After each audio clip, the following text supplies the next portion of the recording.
Mutual Broadcasting System presents The Mysterious Traveler, written, produced, and directed by Robert A. Arthur and David Kogan, and starring tonight two of radio's foremost actors, Lawson Zerbe and Cameron Prudhomme, in an original radio drama titled 0 Hour.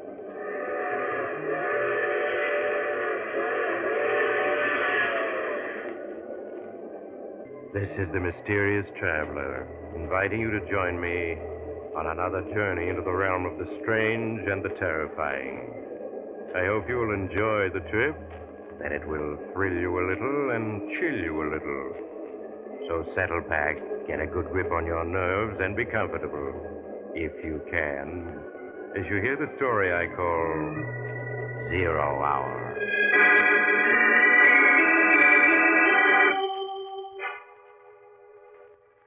Our story tonight begins in the large, luxurious office of Dr. William Jackson, the noted psychiatrist.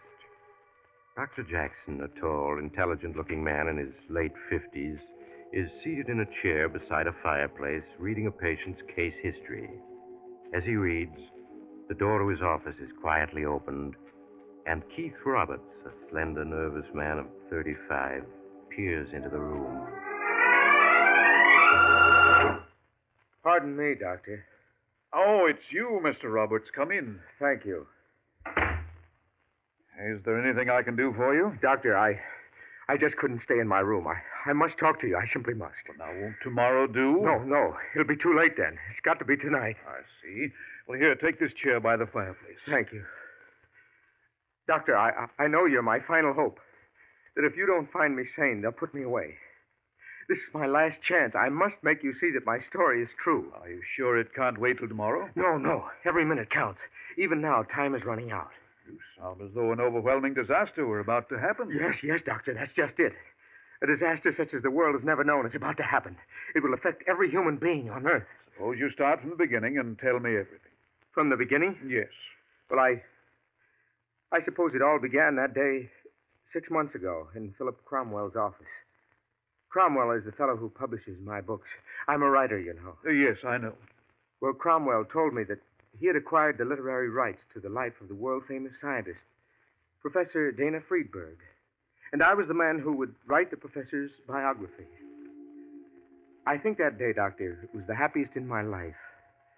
I was to have the opportunity to talk to Professor Dana Friedberg every day and grow to know him intimately. He was a scientist and humanitarian who I, like countless thousands, had admired and respected for years. Well, it was with a certain feeling of excitement that I arrived at Ardmore, Pennsylvania, where the professor lived and taught. I registered at the inn and then phoned the professor's secretary for an appointment. Professor Friedberg lived in a small cottage, and as his housekeeper led me to his study, I could see the house was plainly furnished. The study itself was overflowing with books. They were everywhere. And there amidst the books sat the professor himself. White-haired, small, puffing on a pipe. Come in, Mr. Roberts. Come in. Thank you, Professor. Here, let me remove the books from this chair so you can sit down. So, you are the young man who is going to write my biography? Yes, sir. I want this book to do justice to your life, Professor. To make people realize what you've contributed to humanity. Well, I might have contributed a great deal more if people only understood men of science. How do you mean, sir? Scientists work and think in terms of the future. Scientific research has always been handicapped by men who had no faith in the visions of science. Well, don't you think, Professor, science has achieved so many miracles that people aren't as skeptical as they once were? I wish I could agree. But believe me, Mr. Roberts, if I were to advance the theory that there is a civilization on Mars, many people would say that old Professor Friedberg is in his dotage. Yes, I suppose you're right. You speak of a civilization on Mars. Do you have any theories on that, Professor? No, none at all, my friend. But it is quite possible there is a civilization on Mars, one even more highly developed than our own. Well, I find the idea quite intriguing. We scientists here on Earth are planning atomic-powered ships. Ships that will be able to fly to other planets. Who knows, perhaps Mars or some other planet is far in advance of us scientifically. Perhaps we will wake up one morning to find that we have visitors from another planet. Strange, isn't it? When we think of such things, it's always we who will fly to another planet. It never occurs to us that another planet may reach us first. Exactly. And yet, who knows? At this very moment, a rocket ship or some other type may be on its way to Earth. Yes, my friend, things may be happening on other planets that we here on Earth cannot even comprehend. Yes, I have learned one important fact in this long life of mine. Anything is possible.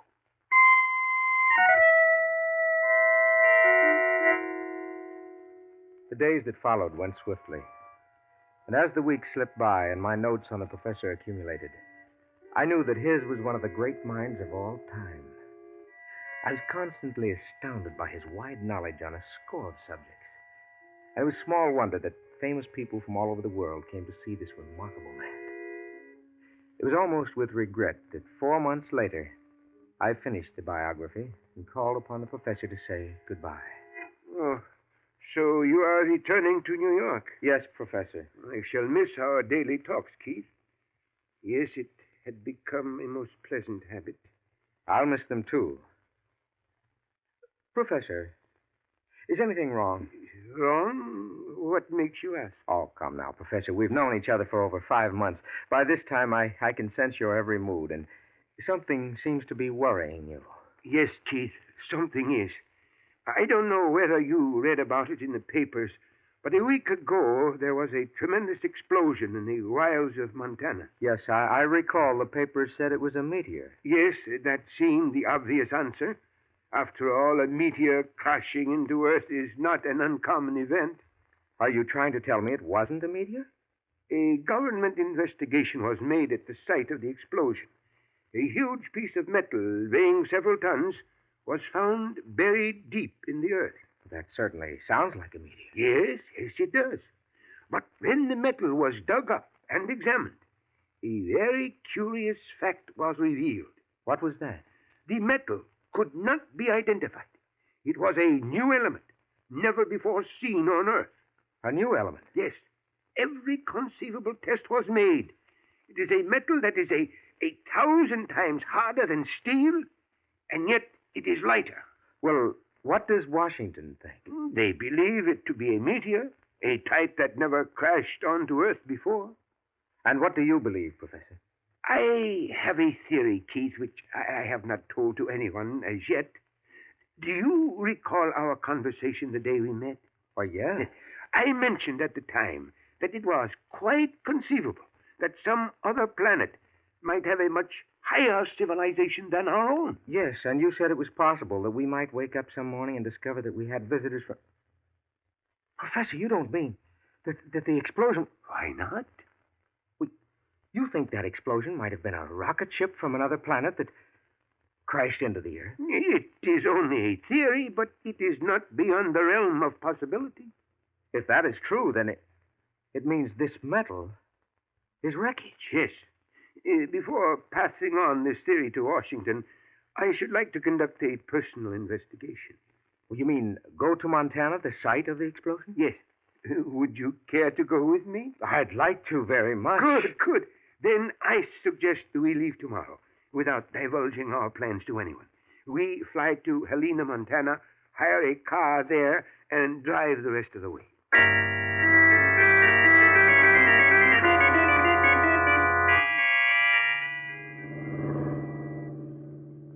How much further do you think it is, Professor? It should be just beyond that hill ahead. Well, this certainly is desolate country. You can hardly call this a road. Yes.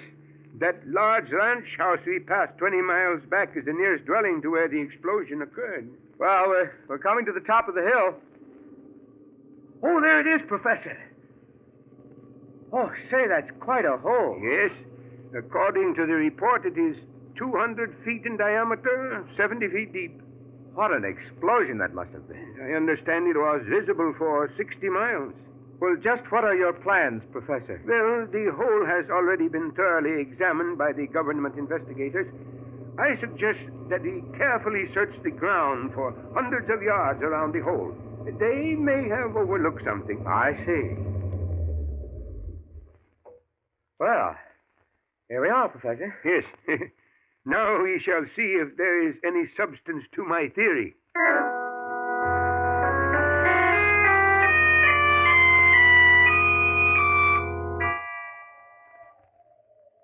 Professor, Yes? found anything yet? No. Oh, we've been searching for almost 2 days now. You think there's much point in looking any further? Let us not give up yet, Keith. But we're already a mile from the site of the explosion. It isn't likely that anything landed this far away. I do not agree with you. An explosion that intense could... Hello? What is this? What's that you're digging up? Seems like a piece of metal. It is so covered with dirt that it is hard to tell. Keith, it is a small metal cylinder. Yes, you're right. And it is made of the same metal. Look. There are small grooves on the end of the cylinder. And symbols. Symbols? Let me see. Yes. You're right. There are 5 of them. I've never seen symbols like these before. Nor I. And I am familiar with 12 languages. Professor, this means you're right. That explosion, it wasn't a meteor. It was the wreck of a rocket ship from another planet. Yes, I am convinced of it now. What's our next step, Professor? We must get to Washington at once. This is a matter of the highest importance. This find we have made, it means a new era has begun for mankind.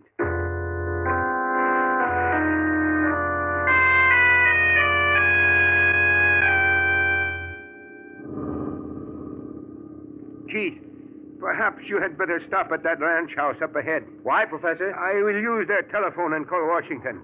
I'll ask General Thompson of the War Department to put an Army plane at our disposal. Well, that sounds like a good idea. There are probably several Army planes at Helena. Yes, I am sure there are. The General can have us flown non-stop to Washington. We are coming to the private road that turns into the ranch house. Yes, I see it.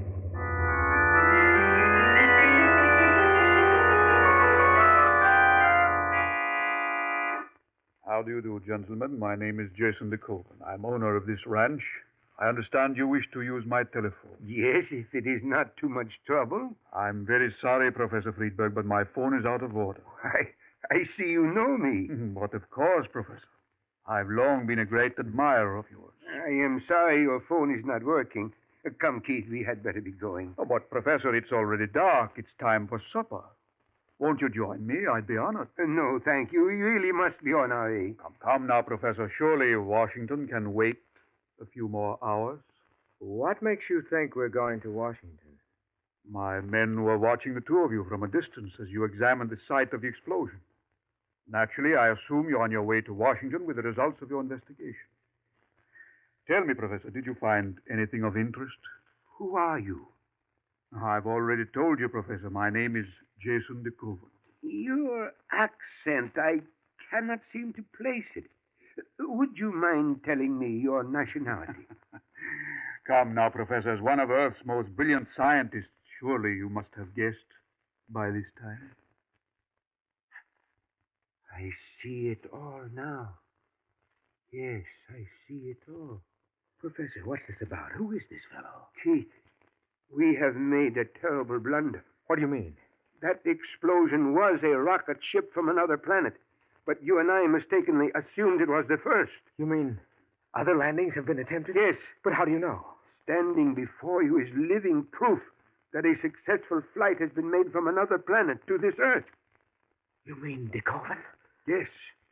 But he looks like you or I or anyone else. Quite true. But nevertheless, he is not a creature of the Earth. From what planet are you, DeCoven? I am from Mars, Professor. Mars? Yes, gentlemen. I can see you're overwhelmed by all this, and understandably so. Might I suggest supper? And after we've had supper, I shall be glad to answer any questions you may wish to ask.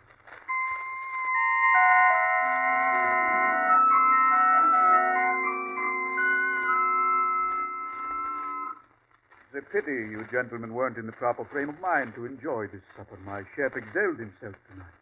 I can see you're both impatiently waiting to ask questions. Please feel free to do so, gentlemen. How long have you been on Earth, Mr. Decoe? I arrived in 1931. 1931? Yes, 17 years ago. I arrived on the first atomic rocket ship. Just how many flights have been made these past 17 years between Mars and Earth? 411. That explosion 10 days ago of one of our ships was our first mishap. Most unfortunate. Those 411 flights you speak of, were all the landings made here? Yes, this is our main base. Our ships land here at night, dispose of passengers, and take off in a matter of 3 hours. Passengers? Well, just how many men from Mars are there on Earth at this moment? A little over 40,000. 40,000? Yes. 7,000 are in the United States. The others are scattered all over the world. For what purpose? I believe in this country you call it a fifth colony. In other words, you are preparing for an invasion. Yes, Professor. But why? Why? We Martians, Professor, are but 200 years ahead of the Earth, scientifically speaking. The Council of Mars believes that if we don't conquer Earth now, someday Earth will conquer us. It is what you might term a preventive war. You're actually going to invade us? Yes, Mr. Roberts. We now have 40,000 agents in key positions all over the world. And our fleet of invasion ships are ready. I take it then that we may expect the invasion momentarily. Yes, to be exact, the Earth will be invaded on June 22nd at 8:30 p.m. New York time. Well, that's less than a month from now. Yes. And your plans are to wipe out the people on Earth? Only if they resist. That would be most foolhardy. Our fleet of 200 atomic ships carry weapons that will overwhelm you in a matter of minutes. As for our Martians, one is the equal of 10 Earthmen. You don't seem to think very highly of us. You misunderstand me. You see, we have advanced many ways scientifically. Not only do we live longer, but we Martians are 10 times as strong as you Earthmen. You don't look it. I shall prove it. Do you see that log by the fireplace? Oh, yes. Notice that the diameter of this log is almost 2 feet. Could any Earthman break this log in half with his bare hands? Certainly not. Watch. Professor, did you see that? He shattered the log into splinters. A very trivial feat. All the Martians are just as strong as I, some even stronger. You are very quiet, Professor. I was thinking of the evening of June 22nd and the invasion. Yes. Let us hope that no resistance will be offered. Well, gentlemen, now that you're my guests, I will show you to your rooms. This way, please.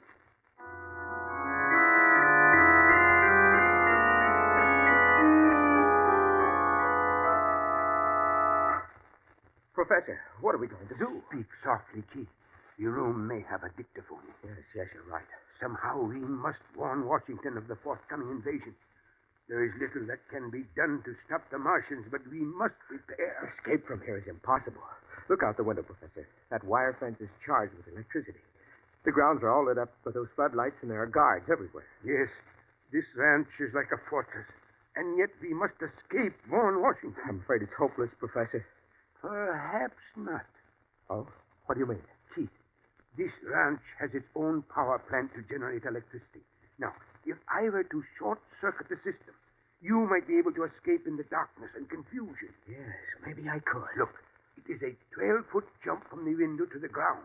And then to the garage, it is 20 yards. Now, if you are fortunate, you will be able to start the car before anyone can stop you. But, Professor, there's the gate. How will I get out? It is 200 yards from the garage to the fence. If you get up enough speed, you ought to be able to crash through the gate. Yes, you're right. But what about you, Professor? I don't want to leave you here. Well, it cannot be helped, Keith. I am a little too old for running. You will have to make it alone. All right, Professor. But the moment I reach the village, I'll notify the sheriff. No, Keith, you must not do that. You heard what D. Coven said. He has Martian agents scattered all over the country. The sheriff may be one of them. Yes. Yes, I hadn't thought of that. Once you escape, the Cohen will leave no stone unturned to recapture you. You must get to Washington before he can stop you. Who am I to see in Washington? General Wadsworth, head of scientific research. Tell him exactly what happened and the date for the invasion. All right, Professor. Stand by the window while I create a short circuit. There is a socket in the wall over here. Ah, yes. This will do. Now, the minute the lights go out, jump, Keith, and keep running. Yes, Professor. Good luck. Thank you, sir. There go the lights. Jump, Keith. I jumped out of the window before the words were out of the professor's mouth. The moment I hit the ground, I started running. In a matter of seconds, I reached the garage and climbed into my car. Fortunately, there were no guards nearby. I started the motor, stepped on the gas, and the car roared out of the garage. The car was doing 60 miles an hour as it crashed through the front gate and onto the main highway. Shots rang out as I crouched low in the driver's seat. A half hour later, I reached a small town and succeeded in hiring a pilot and a private plane. As we took off, a car came racing across the airfield, trying unsuccessfully to prevent the takeoff. 15 hours later, I was in Washington, telling my story to General Wadsworth. And you say, Mr. Roberts, you escaped from the ranch in Montana last night. Yes, General, and Professor Friedberg is still there, a prisoner of this Martian agent DeKoven. We must rescue him, General, we must. Now, please don't excite yourself, Mr. Roberts. I've sent for a doctor, and he'll be here any minute. He'll give you something to calm your nerves. A doctor? You mean you don't believe me? You think I imagined everything? You've probably been working too hard, and as a result... But I tell you, it's the truth, every word of it. The professor is a prisoner of this Martian agent DeKoven. Why won't you believe me? Here's today's newspaper. If you look at this story on the front page, you'll note that Professor Friedberg is dead. Dead? Yes. He was found dead in his bed at Ardmore, Pennsylvania this morning. And furthermore, a medical examination revealed he's been dead 48 hours. Heart attack. That's impossible. The professor was with me last night in Montana. Just 16 hours ago. Please, Mr. Roberts, get hold of yourself. It's all here in the paper, just as I've told you. Well, wait a minute. Now I'm beginning to see what happened. Please, Mr. Roberts. DeKoven murdered the professor with a drug. A drug that made it appear as if he died of a heart attack. Yes, that must be it. But you said you'd seen the professor only 16 hours ago. Yet the medical examiner said he'd been dead 48 hours. DeKoven's behind that. Somehow DeKoven has made it appear that the professor has been dead 48 hours to discredit my story. And after he murdered the professor, he had the body flown to the professor's home. Don't you see, General? DeKoven wants you to think I'm insane to prevent you from believing my story. Now, you must listen to me. The Martian invasion is scheduled for June 20... There you are at last, Doctor. I'm afraid Mr. Roberts here is very badly in need of your services. See what you can do, won't you, Doctor?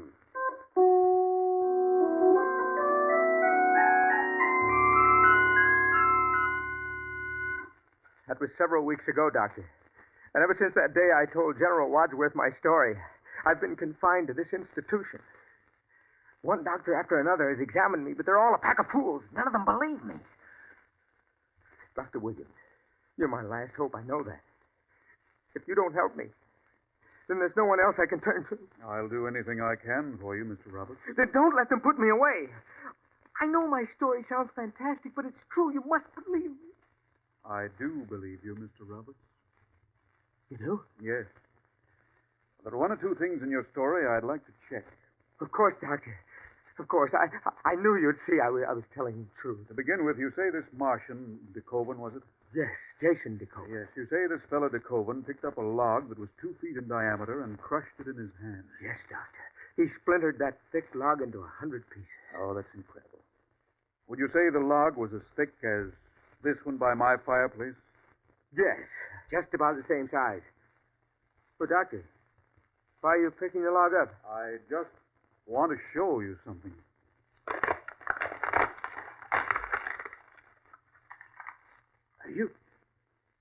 You splintered the log into small pieces, just as DeKoven did.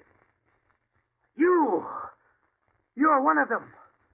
A Martian. Yes, Mr. Roberts. DeKoven said they were scattered all over the world, in key positions. Quite true. We've been watching you with great amusement these past weeks. We knew your story would never be believed, not after de Koven's clever disposal of Professor Friedberg. Well, what are you going to do with me? Declare me insane and confine me to this institution? Oh, no, Mr. Roberts. You're perfectly free to leave at any time. I'm free to go? Yes, any time you desire.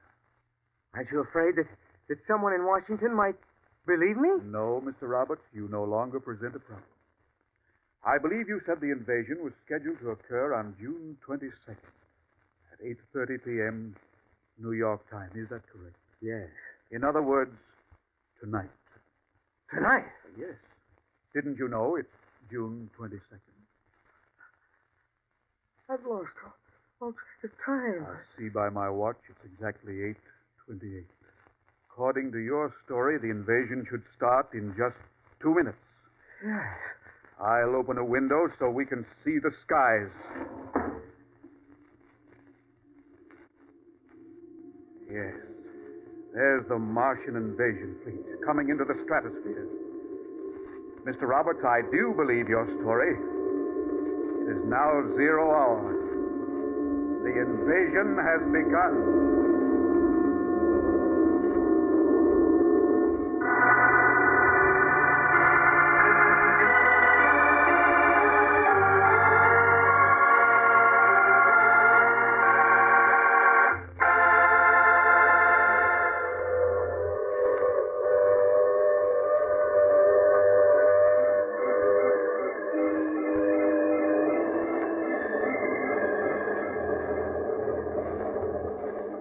This is the mysterious traveler. Did you enjoy our trip? What's that? You don't like the idea of the Martians conquering the Earth? Well, I wouldn't worry too much about Keith Roberts' story. After all, tonight is June 22nd, and it is 8:30. But I don't see any Martians around. Do you? I'm afraid poor Mr. Roberts imagined the story he told Dr. Williams, and when Dr. Williams told him it was a delusion, Roberts felt he was being persecuted and accused Dr. Williams of being a Martian agent. Now, I recall another young man who insisted that he... Oh, you have to get off here. I'm sorry. But I'm sure we'll meet again. I take this same train every week at this same time.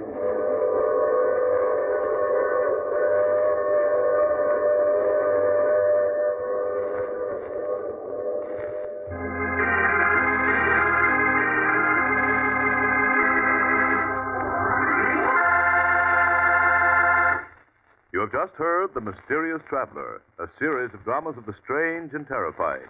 All characters in tonight's story were fictitious, and any resemblance to the names of actual persons was purely coincidental. In tonight's cast were Maurice Tarplin, Lawson Zerbe, Cameron Prudhomme, and Bill Smith. Original music was played by Paul Taubman. Sound was by George Cooney, broadcast engineer Al King.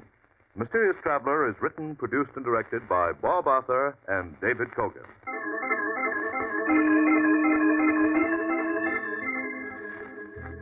Listen next week to a tale titled You Only Die Once. Another Strange and Suspenseful Tale of the Mysterious Traveler.